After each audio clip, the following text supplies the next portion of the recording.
Hello everyone. तो आज हम करेंगे 9th का मैथ का chapter 6 introduction part lines and angles का। तो लाइंस एंड एंगल्स, लाइंस आपको पता है, लाइंस जो हैं उनकी कोई एंड नहीं होती, हम उनको जितना चाहे अपनी मर्ज़ी से एक्सटेंड कर सकते हैं। और एंगल क्या होते हैं? एंगल्स होते हैं दो लाइंस के बीच में बना हुआ, जब दो लाइंस मीट करती हैं तो वहाँ पे बनता है एंगल। ठीक है, एंगल भी कितने तरह के होते हैं। एक आपका एंगल होता है एक्यूट एंगल, जो कि लेस देन 180 डिग्री होता है। ठीक है, लेस देन 180 डिग्री। एक होता है ऑब्ट्यूज एंगल, जो ऑब्ट्यूज एंगल है ना, सॉरी 180 नहीं, लेस देन 90। ऑब्ट्यूज एंगल आपका मोर देन 90 होता है। ठीक है, एक राइट एंगल जो कि आपको पता है जो कि 90 डिग्री ही होता है।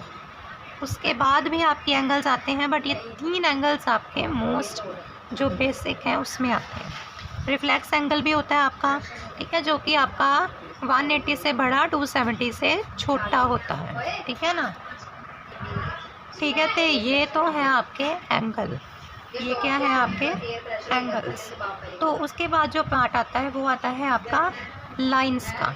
लाइंस भी दो तरह की होती हैं, इंटरसेक्टिंग लाइंस और पैरेलल लाइंस, जिन्हें हमें नॉन इंटरसेक्टिंग लाइंस के नाम से भी जानते हैं।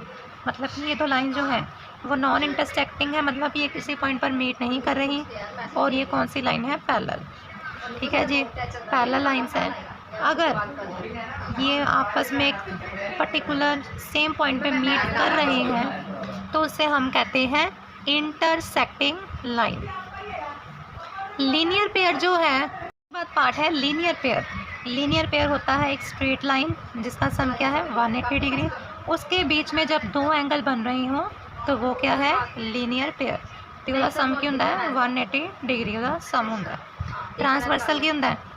दो पैरेलल लाइंस विच एक लाइन आके उन्होंने कट कर रही है, वो ਹੁੰਦਾ है ट्रांसवर्सल, उन्होंने ਆਪਾਂ ट्रांसवर्सल कहने हैं। उसके बाद है आगे है vertically opposite angle. Vertically opposite angles क्या हैं? जैसे ये इंटरसेक्टिंग लाइंस हैं, ज़रूरी नहीं कि ऐसे क्रॉस में ही हो, ये कुछ भी तरह के हो सकते हैं, बट ये एक पॉइंट पे आके क्या करेंगे? मीट करेंगे। जो इसके ऑपोजिट एंगल, मतलब ये इसके एंगल के इक्वल होगा, और जो ये एंगल है वो इसके एंगल के इक्वल होगा। अगला है कॉरस्पॉन्डिंग एंगल। ये जो तीन है ना, कॉरस्पॉन्डिंग एंगल, ऑल्टरनेट एंगल, को इंटीरियर एंगल, ये तीन जो है मोस्टली आपके यूज़ होने हैं।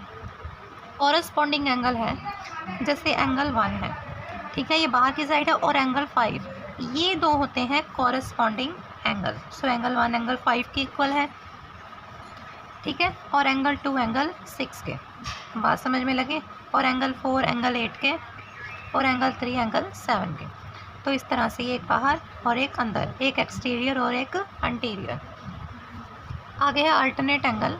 अल्टरनेट एंगल बहुत सिंपल है, ये आपकी लाइन है, इसके लाइन पे बने दो अपोजिट एंगल, मतलब एक बाहर और एक अंदर। तो इस लाइन में देखो एक 2 यहाँ पर है और एक 5 है।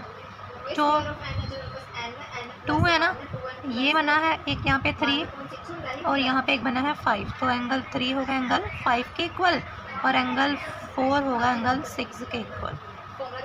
यहाँ पे एंगल 1 एंगल 7 के, और एंगल 2 के इक्वल एंगल 8। ये देखो ना, एंगल 2 और एंगल 8। आगे बहुत सिंपल और लास्ट टॉपिक है को इंटीरियर एंगल। को इंटीरियर एंगल, ठीक है, same angles on the side of transversal. ठीक है, ट्रांसवर्सल के बीच में बने दो इंटीरियर एंगल्स, उनको हम को इंटीरियर एंगल कहते हैं। जैसे एंगल 3 प्लस एंगल 6 और एंगल 4 प्लस एंगल 5, इनको ही हम को इंटीरियर एंगल कहेंगे। जो ये बाहर एंगल है इनको हम को इंटीरियर नहीं कहेंगे। इंटीरियर मतलब जो अंदर हो, और को मतलब दोनों, तो ये क्या है? ये तो एक्सटीरियर है, तो इनको हम नहीं मानेंगे। और एक बात याद रखनी कि इनका सम हमेशा 180 है। और ऑल्टरनेट आपके इंटीरियर भी होते हैं, ऑल्टरनेट एक्सटीरियर भी। जो ऑल्टरनेट इंटीरियर में हो, जैसे 3 और 4 वाले, तो ये इंटीरियर है, ऑल्टरनेट इंटीरियर एंगल।